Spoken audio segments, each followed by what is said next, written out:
আসসালামু আলাইকুম ওয়া রাহমাতুল্লাহি ওয়া বারাকাতুহু। সুপ্রিয় দর্শক ও শ্রোতা, আশা করি অনেক বেশি ভালো আছেন।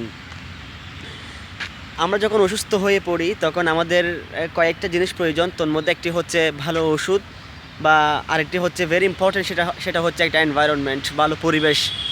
তো আমরা আমাদের বিভিন্ন হসপিটালের মধ্যে আমরা দেখছি এই পরিবেশটা আসলে যেখানে জঘন্য একটা পরিবেশ, সেখানে ঢুকলে সেখান থেকে মানুষ এবং বিভিন্ন ময়লা অপরিষ্কার বিভিন্ন।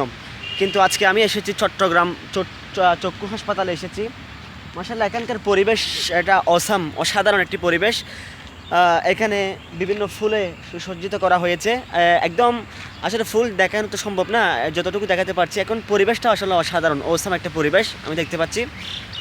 এই দেখতে পাচ্ছেন, মানে এখানে আসলে একটা স্বাস্থ্যের জন্য মনে করেন এখানে কোনো হিজিবিজি নাই। এখানে একটা সুন্দর একটা পরিবেশ তৈরি করতে পেরেছে। আসলে এটাই আমাদের জন্য অনেক প্রয়োজন। তো এটা থাকলে আসলে বিভিন্ন অনেক কিছু থেকে আমরা বাঁচতে পারি। আসলে এখানে এই পরিবেশটা আছে। তো আমি ভাল লাগছে জন্য আপনাদের সামনে এটা দেখালাম।